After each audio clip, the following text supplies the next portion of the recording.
Assalamualaikum warahmatullahi wabarakatuh. Bismillah walhamdulillah wassalatu wassalamu ala rasulillah. Para jamaah al-asran rahimakumullah. Kali ini saya ingin membahas bab azal. Kalau azal itu secara terminologinya ataupun secara lughawi, secara umumnya itu adalah menjauh. Tetapi yang dimaksudkan di sini itu ada al-azal menurut istilah. Apa itu azal? Azal itu adalah seorang suami mengeluarkan air nutfahnya tidak pada tempat istrinya, artinya tidak di dalam milik sang istrinya, tetapi sang suami mengeluarkan air maninya itu di luar milik sang istrinya. Menurut pandangan fikih itu hukumnya bagaimana? Apakah diperbolehkankah? Apakah diharamkankah? Apakah dimakruhkankah? Gitu ya, karena aku khawatir ini diharamkan misalkan. Nah, maka kali ini saya insya Allah akan membahas azal tersebut. Sebetulnya di dalam pembahasan azal itu adalah ikhtilafiyah. Artinya ikhtilafiyah itu adalah perbedaan pendapat ulama. Hukum yang pertama, azal itu menghukuminya adalah jawaz. Artinya jawaz adalah diperbolehkan. Bahkan diperbolehkannya itu secara mutlak. Artinya diperbolehkan secara mutlak adalah bagi seorang suami melakukan azal tersebut, apakah sang istrinya ridho ataupun tidak ridho, ya. Dan apakah sebelumnya sang istri ini tidak mengetahuinya sama sekali, tahu-tahu sang suami melakukan hal itu di luar, ataupun sebelumnya sang suami, maksud saya sang istri mengetahuinya, itu diperbolehkan secara mutlak. Apa yang menjadikan landasan ataupun dalil hukumnya diperbolehkan azal ini? Itu dikarenakan ada hadis dari baginda Nabi Muhammad SAW. Hadis ini disampaikan dari Jabir bin Abdullah. Kunna na'zilu wal Qur'anu yanzilu. Kami dulu itu pernah melakukan azal pada saat baginda Nabi Muhammad SAW dan turunlah ayat Al-Quran. Kemudian ada hadis yang kedua. Hadis ini diriwayatkan oleh Imam Muslim. Hadis ini mengatakan kunna na'zilu ala ahdi Rasulillah sallallahu alaihi wasallam fadallagha dzalika nabiyallahi sallallahu alaihi wasallam falam yanhana. Jadi dalam hadis ini dikatakan kami dahulu tuh pernah melakukan azal. Dan ketika kami melakukan azal, berita ini sampai terdengar kepada telinganya baginda Nabi Muhammad sallallahu alaihi wasallam, dan Nabi Muhammad tidak melarang kepada kami yang telah melakukan azal tersebut. Dan ini ada yang menjadikan landasan ataupun referensinya kenapa menghukumi jawaz boleh secara mutlak gitu. Karena memang pada alasannya kenapa jawaz secara mutlak, karena hak seorang istri itu adalah disenangkan kan oleh sang suaminya. Biasanya sang istri senang ketika melakukan berhubungan biologis dengan istrinya itu adalah ketika sang istri sudah mencapai inzal. Artinya inzal adalah mengeluarkan air nutfah milik sang istrinya. Kalau sang istri sudah mengeluarkan air nutfahnya, ya tentu sang istri sudah mendapatkan kesenangan tersebut. Itulah menjadikan alasan kenapa hukumnya jawaz, diperbolehkan. Yang penting pokoknya mas sang suami udah menyenangkan dulu deh istrinya. Maksudnya adalah seperti itu. Begitu ya, itu adalah yang menjadikan alasan. Tetapi meskipun sunnahnya, ini sunnahnya, jika sang suami mau melakukan azal tersebut, sunnahnya bagi sang suami itu harus meminta izin dulu kepada istrinya. Itu sunnahnya seperti itu ya. Nah, itu adalah untuk hukum yang pertama. Untuk hukum yang kedua itu adalah diperbolehkan, tetapi boleh di sini itu ada syaratnya, dengan syarat. Syaratnya apa? Syaratnya itu dikarenakan ada hajat. Artinya hajat itu ada kebutuhan, begitu ya. Ada kebutuhan. Namun, jika tidak ada hajat, tidak ada kebutuhan, maka itu hukumnya bisa berubah menjadi makruh. Seperti itu ya. Jadi, sekali lagi, yang kedua itu adalah sebagian ulama berpendapat jawaz disyartin. Boleh, tetapi ada syaratnya dikarenakan ada suatu kebutuhan. Seperti itu ya. Ini yang disampaikan oleh al-ulama Umar, al-ulama Ali, al-ulama Ibnu Umar, Ibnu Mas'ud, Imam Malik. Yang mana ulama-ulama ini sebagian yang bermadhab masih bermadhab Syafi'iyah dan sebagian bermadhab Hanafiyah. Dan untuk yang tadi yang pertama pun itu yang bermadhab sama, yang bermadhab Asy-Syafi'iyah ya. Saya ini hukum ini yang saya sampaikan ini yang bermadhab Asy-Syafi'iyah ya. Itu karena kebanyakan mayoritas di Indonesia kan bermadhab Imam Asy-Syafi'i seperti itu. Dan dalam hal ini bisa misalkan dilihat di dalam kitab Al-Mawsu'ah Al-Fiqhiyah ya.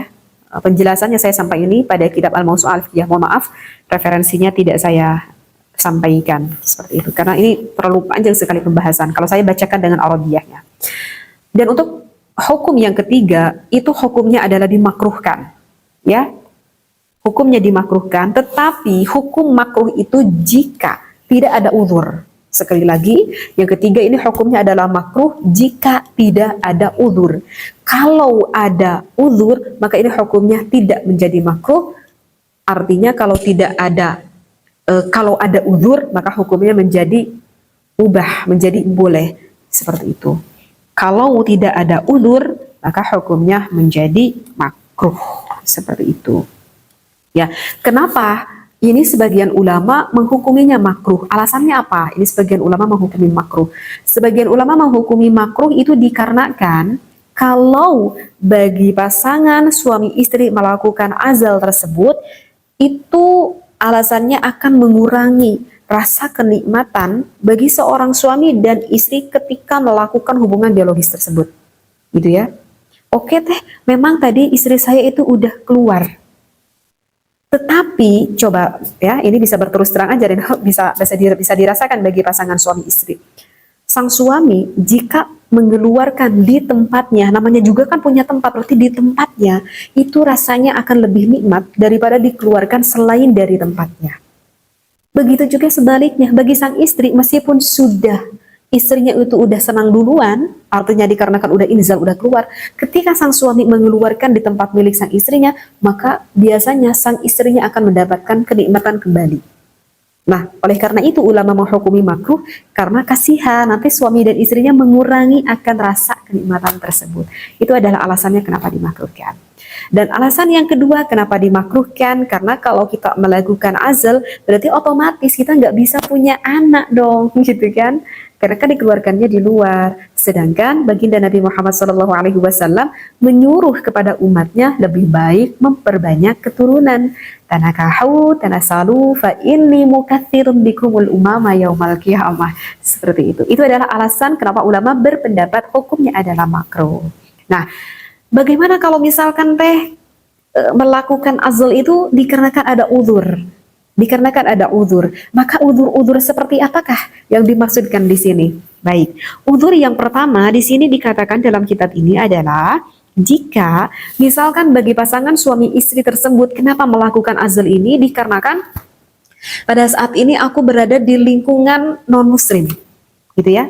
Misalkan sekarang aku berada di daerah yang mana semua tetanggaku itu non-muslim, sedangkan keluargaku di sini sendiri yang muslim. Misalkan aku tuh sebelumnya udah punya anak, misalkan 2, dan anak-anakku sekarang udah pada besar, kemungkinan keimanannya kuat karena udah aku ajarkan, gitu ya. Karena sebelumnya aku tinggal di daerah muslim, karena ada suatu pekerjaan sehingga aku harus tinggal di sini, dan sekarang aku tinggal di daerah non muslim, misalkan.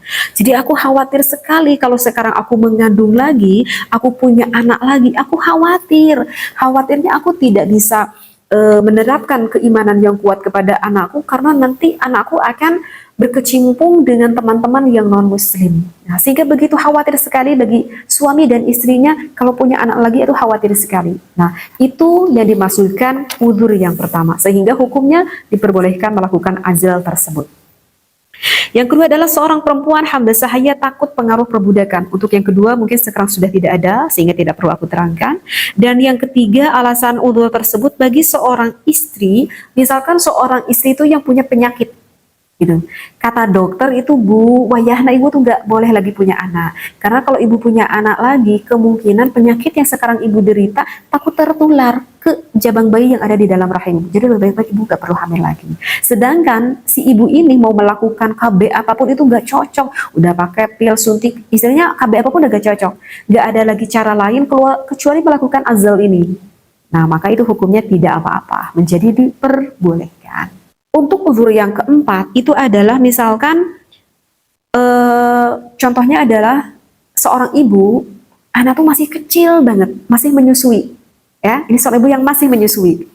Aku belum mau punya anak. Kenapa? Karena kalau aku mau punya anak, akunya masih menyusui gitu.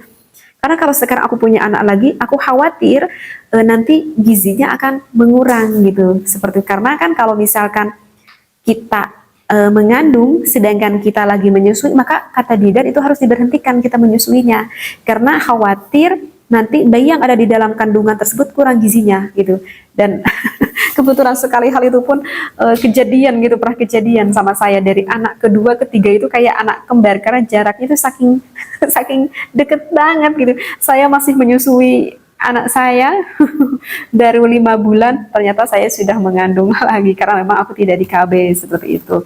Dan memang betul apa yang disampaikan oleh bidan, katanya aku harus berhenti menyusui anakku yang kedua. Karena kalau aku meneruskan menyusui nanti khawatir anakku yang ketiga dalam kandungan ini kurang gizinya seperti itu. Oh, sedih sekali aku harus menghentikan menyusui anak yang kedua itu ya, diganti sama jadi anak sapi gitu ya. Jadi pakai susu formula seperti itu. Nah, maka itu tidak apa-apa jika merasa ibu khawatir, merasa kasihan, maka tidak apa-apa melakukan azal tersebut. Dan untuk udzur yang kelima itu adalah misalkan dikhawatirkan karena pada zaman sekarang itu semakin hari zaman ini aduh semakin rusak, maksiat sudah di mana-mana, bahkan orang melakukan maksiat sekarang sudah tidak malu-malu, sudah tidak ditutupi lagi. Aku khawatir sekali semakin banyak anak tidak bisa apa ya menerapkan anakku secara islami karena zamannya sudah semakin mengkhawatirkan. Nah, itu juga bisa menjadikan salah satu alasannya. Nah, itu adalah kelima uzur yang mana hukumnya bisa saja tidak menjadi makruh dikarenakan ada keuzuran tersebut. Ya, mungkin akan sedikit saya tambahi. Dikarenakan ini menerangkan azal ini sebetulnya berhubungan akan hukumnya KB ataupun hukum membatasi keturunan, sehingga teh hukum membatasi keturunan itu gimana, hukum KB itu gimana gitu. Katanya sih KB mah kata ajengan di sini mah katanya gak boleh gitu teh katanya haram misalkan, itu benar gak, bagaimana nih?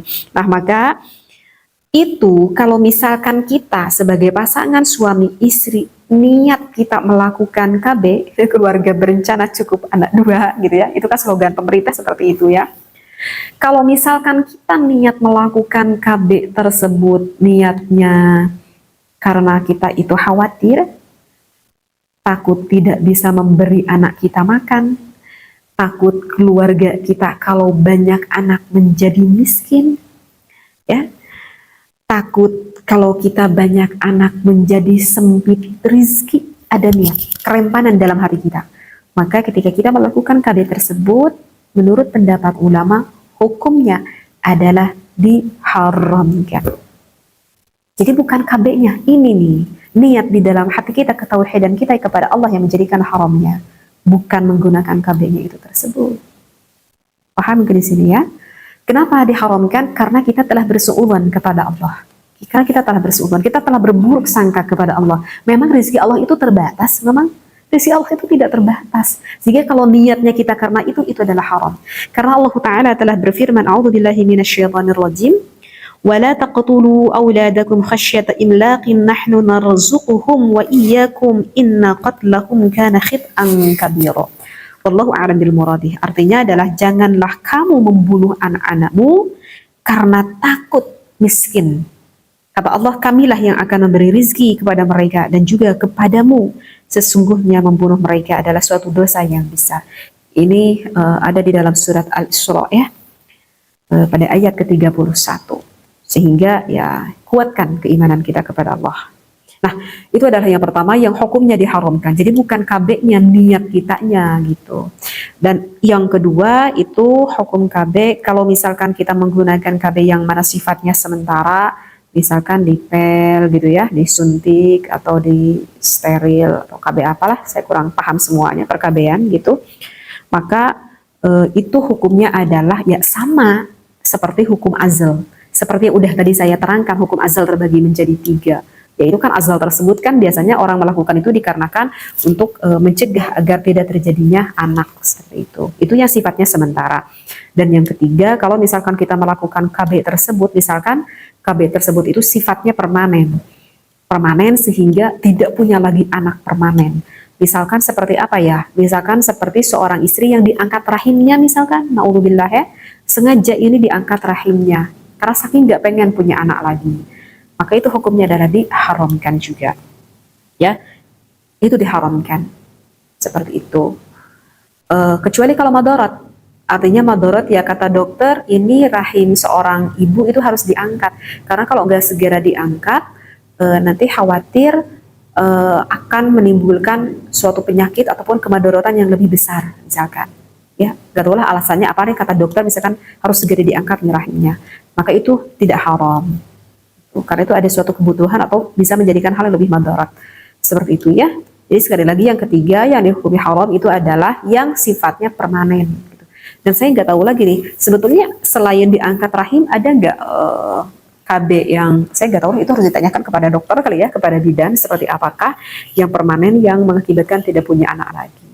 Mudah-mudahan yang mau saya sampaikan ini bermanfaat bagi para jemaah Al-Aslan.